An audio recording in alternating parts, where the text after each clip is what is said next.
Hello and welcome back to Stomp City and another episode of ECW Lives on TEW 2016, and today we are off the back of the ECW Heatwave pay-per-view. And if you haven't watched it yet, I recommend going and watch it. For those of you that had seen it, you know that we finished with a big return to ECW, where the former ECW champion Minoru Tanaka came back to confront the man that betrayed him, Paul Heyman, and Goldberg.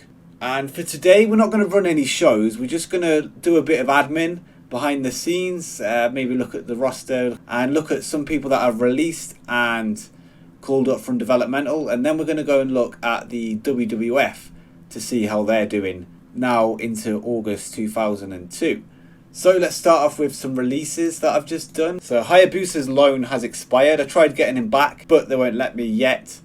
Takeshi Morishima left. He was part of the 0-1 roster, but we're trying to re-sign him on a written now, and he is in contract talks. The same with Yoshinari Egawa. I didn't realise their contracts were expiring. I wasn't paying too much attention. And Yoshihiro Takayama has left. We're not going to look at bringing him back just yet. He's 35, although he's really good. Again, the roster is just pretty stacked at the minute, and yeah, we're just going to let him go off and do his own thing. Masato Tanaka's contract has expired as well. He was sitting down in Developmental just as sort of someone to get the ratings up for the ECW Academy. We haven't really got anything for him. He's a freelancer as well. Also, Tiger Mask has gone, and we're not going to be re-signing him. I might get him back, but he's a freelancer. Gangrel has left due to his contract expiring, and we're not going to bring him back. Akira Tao has left. He's got a semi-severed spinal column, and he has since we signed him when we took over 0-1. And he's not going to be back anytime soon. I think he's still got 6 months left, so we'll just let him go. Shinya Hashimoto, the same thing. He's injured. He's got a major concussion and won't be back for 5 months, 2 weeks. So yeah, we're not going to be bringing him back anytime soon as well. Nishimura, who we discussed in the last episode, has left for the WWE. And Shinjiri Atani has been released as well. So yeah, a bit of a clear out there. So that's freed up a lot of the roster that we weren't really using. And with that said, we then called up some people from Developmental. I've sorted out the rosters, so we've got an ECW roster and we've got the 0-1 roster there, and also as well as that we've got a junior heavyweight division that is on no brand, which is here. So let's run through that. We'll start with the junior heavyweights. So we've got AJ Styles, Shane Helms, Low Ki, Kenta, Dragon Kid, Manami Toyota, Great Sasuke, Milano Collection AT, Garuda, who has just been called up from Developmental to fill a spot in the junior heavyweight division, and Shuji Kondo. And that is our junior heavyweight division now, and they are cross promotion, so they can work for ECW and 0-1 with the ultimate goal of becoming the undisputed junior heavyweight championship. Of course, we merged the ECW and 0-1 junior heavyweight championships to form one title, and with that we've now got one division spread across the two shows. And then let's get into the 0-1 roster. So we've got Hiroshi Tanahashi, Yun Akiyama, Kaz Hayashi, who's just been called up from Developmental. He used to be on the ECW roster way before we even had 0-1. And we moved him down because we had nothing for him, and now there's a bit of space on the roster. We've called him up. Also Keiji Muto, Kensuke Sasaki, but he's on loan from New Japan. I think he's only got one appearance left. I'll just quickly check that. And he has, and he won't be returning because it looks like New Japan is sick of loaning us people at the minute. We've got Naomichi Marufuji, who's moved over from the junior heavyweight division, and now he's going to be in the heavyweight division. We've also moved across Rhino from ECW to 0-1, and this move is just to keep Rhino fresh. I don't want to just have him on ECW for the sake of it, and the story in the main event is mainly based around Goldberg and Tanaka for now, so Rhino can go over to 0-1 and dominate for a while, and he'll come back eventually. And yeah, it's just to keep him fresh, as I say. Also Sabu, Tajiri, Takemichinoku and Takeshi Morishima, and he is re-signed. I think before I showed you that he was released, I forgot that he's actually signed the contract now. And lastly, we'll get into the ECW roster, which consists of Angel Williams as a manager, same as Bula McGillicuddy, who's a manager. We've called up Bobby Roode from Developmental after a successful run down there. He won the ECW Academy Championship and held it for a month. Also, we've got Brian Kendrick. He was in the junior heavyweight division, but I've moved him across to ECW now. Bryan Danielson, CM Punk, of course, Colt Cabana, Goldberg, Heavy Metal, who is on loan at the minute. He's only got one appearance left, but I'm going to be signing him to a written deal once that expires. We've got John Cena. I'm not too sure what I'm going to do with Cena. I might move him down to CZW. And we'll get into the developmental in a little bit anyway, because I've got some big shake-ups that I'm going to do during this episode. We've got Lance Storm on ECW. We've got Minoru Tanaka, who's just returned. Paul Heyman, of course, manager of Samoa Joe and Goldberg. We've got Prince Devitt, who's now graduated from the junior heavyweight division into the heavyweight. We've got Raven, of course. Raina, who I'm not too sure what I'm going to do with, but she's a manager. Sable, for those who don't know. We've got Samoa Joe. Terry Funk as a road agent. We've got Tommy Dreamer. Tori Wilson as a manager. I'm going to find a client for her as well. If you've got any recommendations, let me know. Same with Reina and Vampiro. So that is the entire wrestling roster that we've got so far. In terms of pushes, our main event is a Vampiro, Minoru Tanaka, Raven, CM Punk, Rhino, Goldberg, Sting and Samoa Joe. You notice Sting wasn't on any of them lists, and that's because he floats between 0-1 and ECW as the GPWC heavyweight champion. And if you want to check out the rest of the roster, I'll just quickly scroll down and you can have a pause if you want to have a look. And in terms of developmental, we've moved Abyss down and Austin Aries, Danny Havoc, Father Bearer, who's going to manage Abyss. I think he is anyway. I think he's going to manage him down there. I'm not sure whether that's going to carry on through though, but he's down there for now. And I moved down James Gibson just because he's on tour with his band for 6 months. So he's just been moved down to CZW to get him off the roster screen, just to declutter a little bit. And I think that's it for those that have been moved down. And in terms of the developmental system, I'm going to be cancelling a few of them. So all Pro Wrestling who we purchased, I no longer want as our developmental. So we're going to cancel that. We have to pay $5,000 and it will come into effect immediately. And I don't feel like we need it. Also, we're going to get rid of the ECW Academy and we're going to rename it in the editor to something different. So it's sort of evolved out of the ECW Academy and then it's going to become something new and a new promotion out of the foundations of what we've built down there, because they've got quite a bit of reputation and it wouldn't be fitting to be called the ECW Academy if it's not our academy anymore. So yeah, I'm not sure what I'm going to call it, but I'll update you on that when I decide. And we're going to let them go as well. And now they are an independent promotion in their own right. And our main developmental now is going to be Combat Zone Wrestling. And I think we might get rid of WXW as well, just because it's pointless having them because they're in Europe, so it doesn't help their reputation in our tri-state area. But also, I'm not sure. I'll leave them for now, and I'll make a decision in the future. But yeah, we've got rid of 2 developmental companies. So ECW Academy are now their own thing, and they're going to have to sign their own roster. We will follow them through the series. And All Pro Wrestling, there's literally no point of having them. It's like they've got 10 in Southwest, that's it. ECW Academy's popularity is pretty good. They've built up a solid foundation. They've still got Gabe Sapolsky and Dusty Rhodes in charge as well. I think I'm going to go and rename them now in the editor. And we're just going to call them Academy Wrestling. And I'll get a logo for them another time. But we'll just save that. So yeah, that's that. I'm just trying to think what else I needed to do before we go to WWF. We may as well look at the creative meeting while we're here. So franchise players, so the biggest stars in the company are as follows. So we've got Goldberg at number 1, then followed by Sting and CM Punk, who is our biggest star that we've created ourselves. Of course, he was fairly new to the business when we signed him, but he's now been in the business 3 years and is one of the biggest stars in our company. So he's grown a lot since we signed him. Samoa Joe is only 2 years into his career and he's already a main eventer for us at the age of 23. And how old was Punk? He's 23 as well. So yeah, they've done really well to be in the position that they are in the company. Minoru Tanaka only 29. So he's got years ahead of him. And yeah, another talent that we've built. And I'm mainly most proud of Tanaka because I didn't know who he was before the series started. I feel like I've sort of created my own star, which is why I like him so much, and he's developed loads over the course of the series, and his popularity is pretty good as well. He's got 76 B- in the Tri-State, and he's even bigger in Tohoku, Japan. So yeah, what a legend. And next big things: John Cena, Shuji Kondo, Taka Michinoku, Brian Kendrick, and Colt Cabana.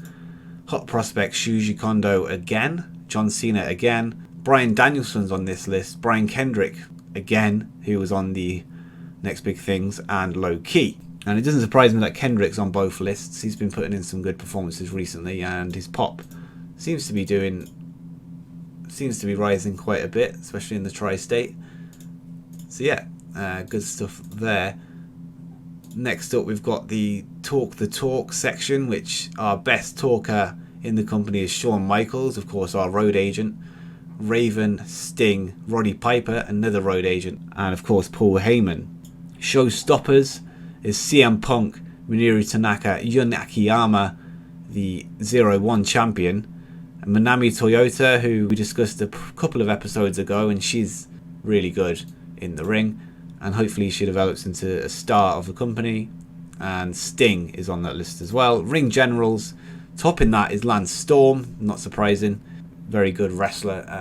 I think maybe his personality has held him back in real life, but we're going to see if we can maybe put a manager on him. Maybe he could be the one that we put Reina or Tori with, I'm not sure, but I'll think about that. Then we've got Bryan Danielson, Kensuke Sasaki, of course he's on loan from New Japan as we've discussed, CM Punk, and Yun Akiyama.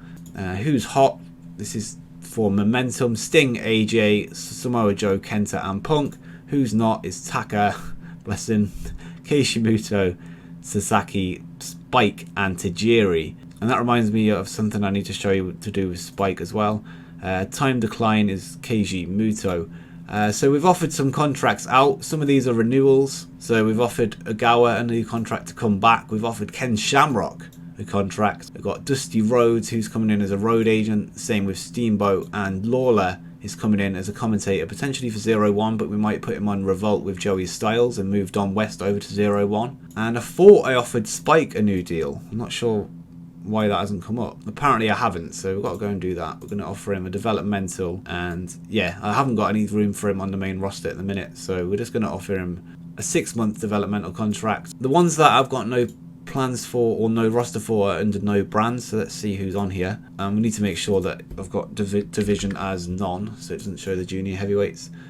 So we've got Black Warrior, who's on loan. I don't know whether I'm going to get him back. I don't know if there's any room. He's been good though, I like him, so we're going to shortlist him in case someone tries to nab him on the written. I'm going to offer the Briscoes a developmental contract as well, and we'll go with a 6-monther like Spike, and I'll just quickly do Mark as well, so that'll get them out of the way as well, just to declutter this screen here, which has been my goal over the last few days, is just to clean it up a little bit. There's a lot of people we're doing nothing with, so I don't really want them sitting around doing nothing. So either get them in developmental or get them out on the indies. That's the main goal. I can't really think of anything else I need to show you. I'm not sure if I showed you this, but Goldberg is now the figurehead of the company and has been for 56 days, and it isn't yet established in his role, but once he is, further analysis will be available. This is just to boost ticket sales and merchandise sales. He's clearly the best figurehead we can have. Apparently Punk is close to being a potential figurehead, but isn't quite there. Goldberg says here he's got all the essential ingredients to be a successful figurehead and isn't in danger of being overshadowed by anyone. So yeah, this basically just boosts your ticket sales and your merchandise, so that's fine. Apparently Tanaka isn't quite there yet either. He's lacking too much to be a successful figurehead. Raven has all the essentials, but would be significantly overshadowed by other main eventers. Rhino is ultimately lacking too much to be successful.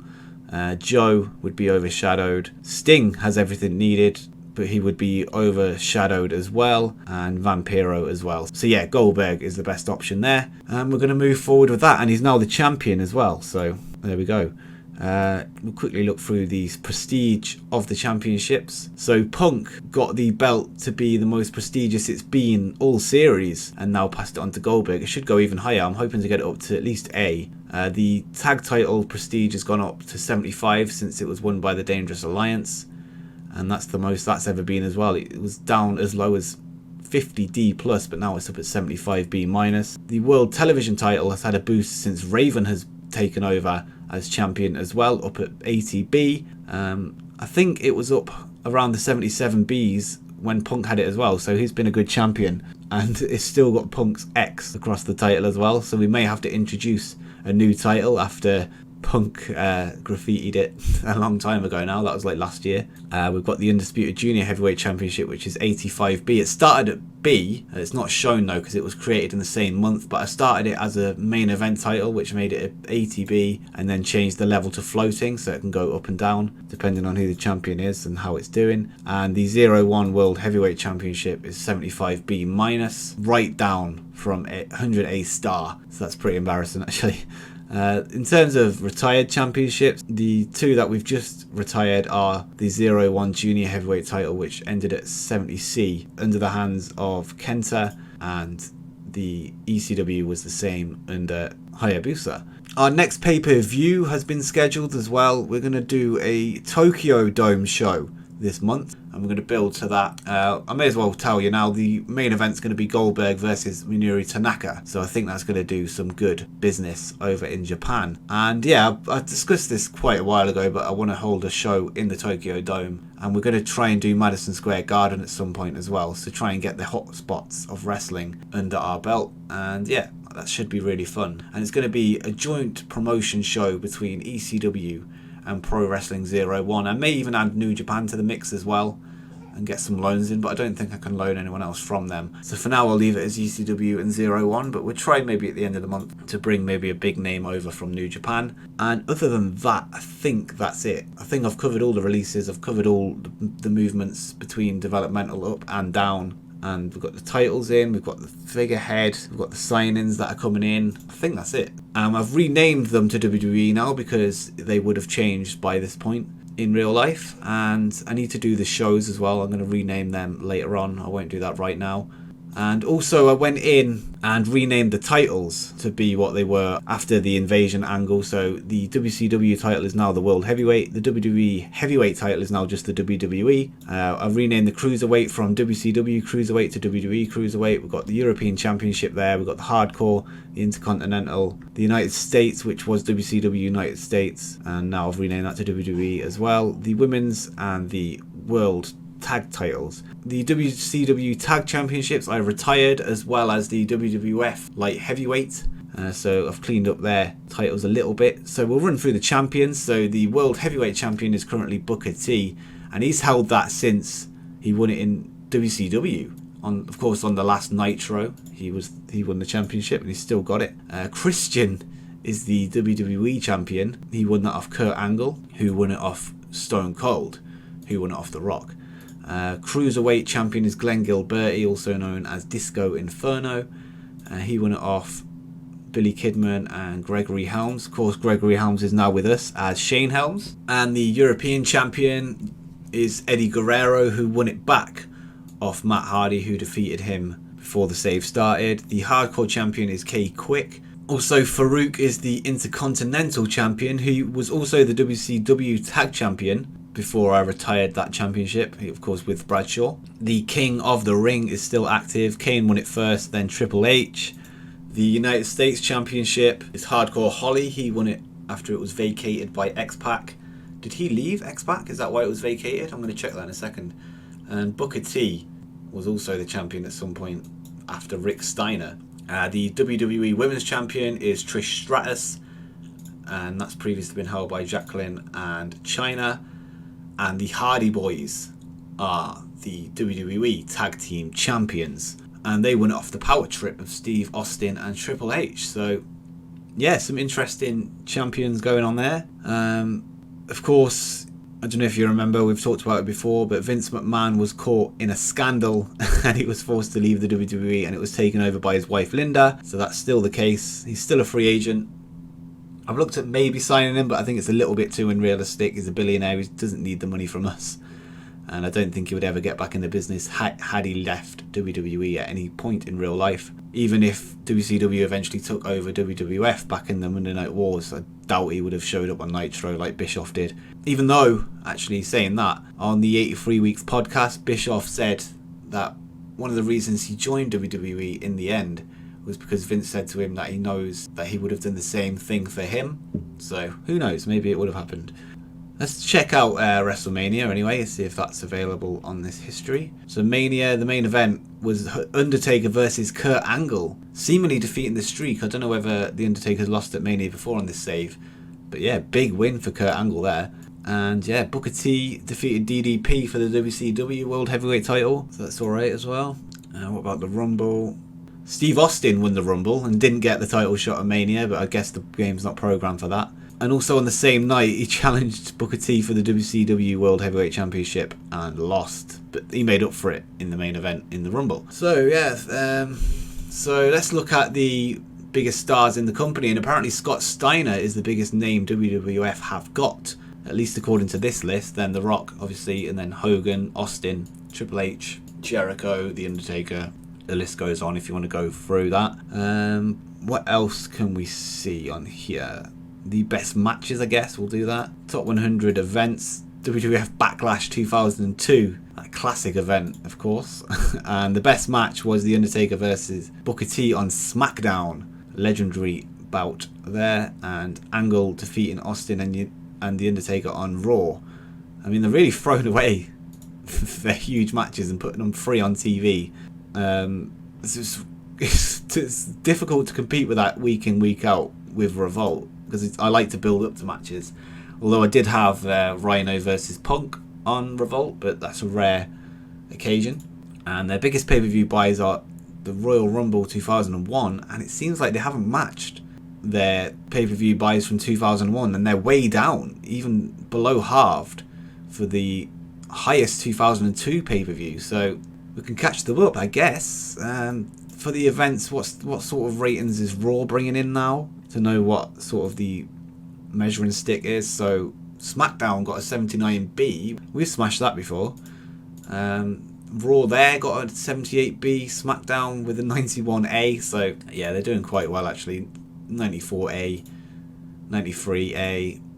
So we're going to have to start pushing the A's if we're going to get anywhere close to Linda's company. But yeah, that's that. What about TNA? What are they saying? So they're getting decent representation. They've got 33 in Southeast now. Their roster by popularity, or by star power, is Kevin Nash, David Boy Smith, Tank Abbott, Monty Brown, Brian Lee, Ron Harris, Alan Funk. Who's this guy? Is he related to the Funks? Maybe. So yeah, this is their roster. Pretty good roster. Well, quite a lot of star power between Nash and David Boy Smith anyway. Of course, their roster is going to look very different because they haven't got Styles, Rude, Abyss, etc. because we do. Who's their champion then? Tank Abbott is the champion, and he always has been. He's made 2 defenses. Yep, that's that. The tag team champions are Adam Jacobs. Who's this guy? He just looks like a normal... He doesn't look like a wrestler anyway. He just looks like a normal bloke. And John Phoenix. That famous tag team. And the X Division champion is Quiet Storm. That's not exactly an intimidating name. Maybe like Loud Storm would be a little bit better. What about their best matches? Let's see. They've only had 3 events, to be fair to them. But their best match was Sting. But he must have been on loan from us because they are in our alliance. And I think that was probably for the GPWC Championship.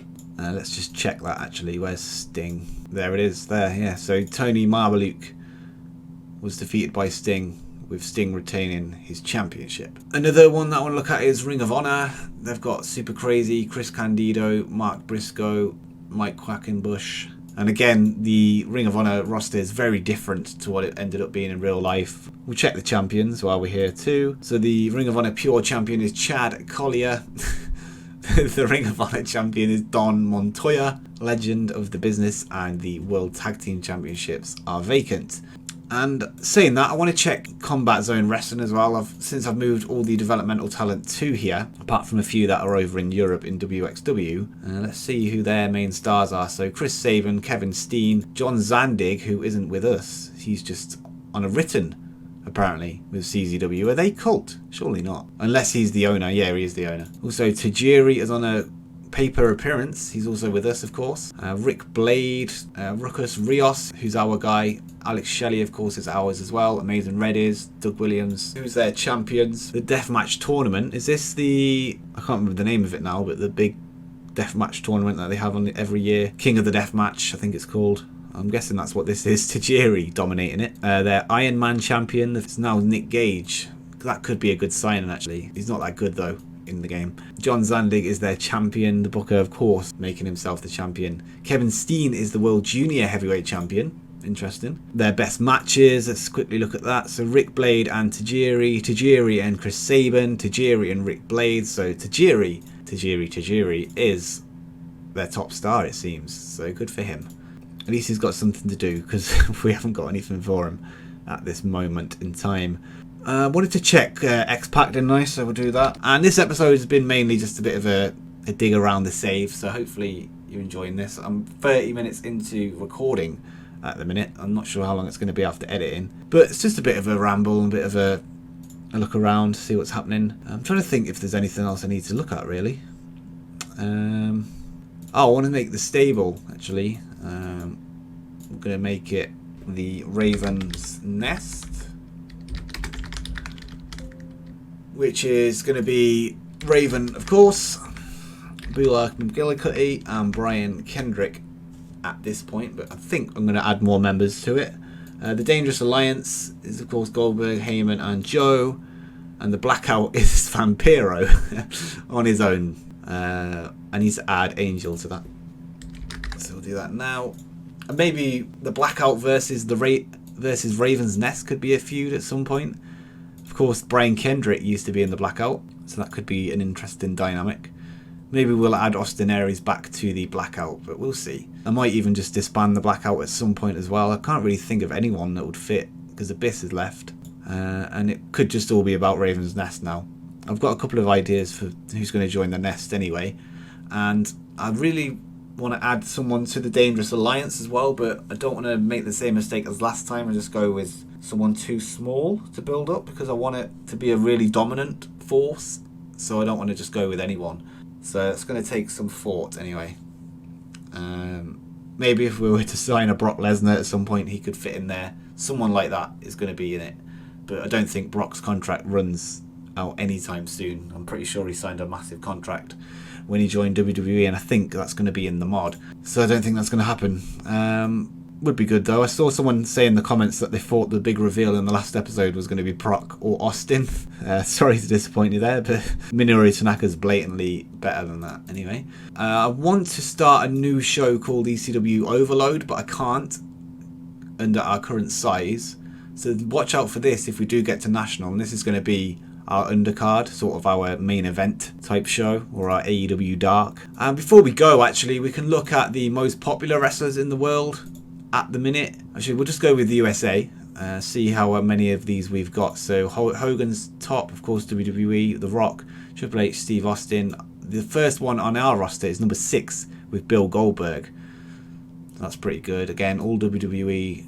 Stacy Keibler in at 12, that's interesting. Sting is 15th, of course he's with us. Rhino is 20th, who's of course with us as well. CM Punk 21st. Who else? So Joe's 25. Tanaka is 30, that's pretty good. That's about it, I think. Raven's there, 35. Vampiro 38. And that's it for the top 50 anyway. What about the Power 500? Anyone on here that's with us? Yun Akiyama, number 14. So I think he's going to be a big star in ECW at some point. And Akira Tao, who's injured, who we just released, is 15th. Yoshinari Agawa is 17th, surprisingly. Let's have a look at his stats. Wow, he's pretty good, actually. Rat Boy. He's on the way back. He did have his contract expire, but I'm getting him back. Asami Nishimura, who we let go to WWE, is on there as well. So maybe a mistake. Yoshihiro Takayama is on there as well, who we just let go. Did I shortlist him? I'm going to add him to the shortlist in case we want to bring him back. But again, takes up a roster spot that we don't really have spare at the minute. It's all about bringing the young talent through anyway. I think that's it. Tanaka's in at 33 as well. What about Company Wars? How's that shaping up? So we're still second. We are only cult though, with WWE still international Are they losing reputation or gaining it? They're about the same all the way through. They're getting higher in Hawaii. So in the States, we're looking at getting up to the B pluses to be able to match them. We're currently, at least in America, 63. So we're like 20 off. So it's going to take like a year or so, maybe more, to catch them. CMLL are in at number 3. New Japan at number 4. So they've actually overtaken them. I think New Japan used to be 3rd. All Japan are down there as well in at 5th. AAA and TNA are up to 8th as well. So that's pretty good. And before we go, I'll just do one more thing and show you the defences for the GPWC World Heavyweight title and see where Sting has been defending it. So we see Sting's reign here when he won it from Nagata on a 0-1 show. ECW Revolt, it was defended against Rob Van Dam. Chucky Star at IWA Puerto Rico. Then on 0-1 again, defended against Sabu. Then the Tony Marmaluke match, which we discussed before on TNA. It was then defended against AJ Styles on 0-1, so I'll give AJ a big match there. And also a Heatwave, of course, against Dragon Kid. And that title is up to 85B+, down from 90A in June. Who was the champion in June? It was Sting and Nagata, so sort of both of them during the month. So maybe Nagata got it up to that A. And we've dropped the reputation by giving it to Sting, but that's fine. A solid champion to go between. I've not got any storyline plans for Sting at the minute, so it sort of fits him just to be a floating champion and show up when need be for a big rating. But we're going to leave this episode here anyway. I feel like it's gone on a little bit too long, especially with not having a show. If there's anything that I've missed that you might want to see next time I do one of these types of episodes, let me know in the comments. And if you've enjoyed it, make sure you drop a like, it helps me out a lot. And make sure you subscribe with notifications turned on so you don't miss another episode. And why not watch one of the videos that you can see on the screen right now. But until next time, peace.